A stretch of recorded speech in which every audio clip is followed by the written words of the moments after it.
जगाला जोपर्यंत ब्रह्मरूप मानणार नाही तोपर्यंत राग द्वेष नष्ट होणार नाही। काही लोक सर्व जगच ब्रह्मरूप मानतात, तर काही लोक प्रत्येक पदार्थात ब्रह्मरूपाचा अनुभव घेतात। राग द्वेष नष्ट करण्यासाठी विराट पुरुषाचे ध्यान करा। सर्व विश्व त्या विराट पुरुषाचे रूप होय, अशी भावना मनात दृढ झाली तर जगातील कोणत्याही वस्तूबद्दल हीन भावना अथवा कुभाव राहणार नाही। यानंतर भागवतात वैराग्याचा उपदेश केला आहे। वैराग्याशिवाय ध्यान होऊ शकत नाही, ध्यानात एकाग्रता होऊ शकत नाही। संसाराचे स्मरण म्हणजेच दुःख आहे व संसाराचे विस्मरण म्हणजेच सुख आहे। ज्ञान मार्गात तीव्र वैराग्याची आवश्यकता असते। भक्ती प्रेमाच्या मार्गात समर्पणाची भावना असते। भक्ती करावयाची असेल तर ती वैराग्याशिवाय होऊ शकते,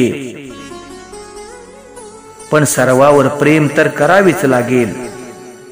वैराग्यापेक्षा हे काम जरा कठीण आहे। सर्वावर प्रेम करा किंवा एका ईश्वरावर प्रेम करा। जगातील प्रत्येक पदार्थावर प्रेम करणे म्हणजेच भक्ती होय।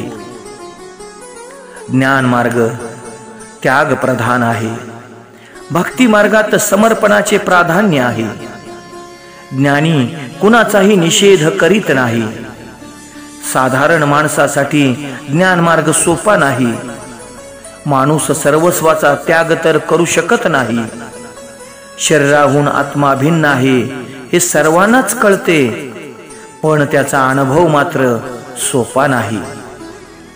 भक्ताची अशी समजूत असते, गायीत वास करणाऱ्या श्रीकृष्णाची सेवा गवतात वास करणाऱ्या श्रीकृष्णानेच करीन। भक्ती मार्गात सद्भाव आवश्यक असतो।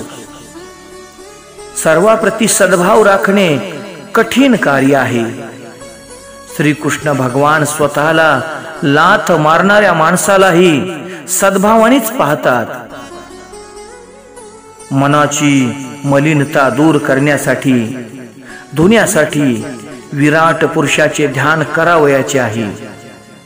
विराट पुरुषाच्या ध्यानाचा अर्थ असा आहे की या जगात जे काही दिसत आहे त्यात परमेश्वराचा वास समजून व्यवहार करणे।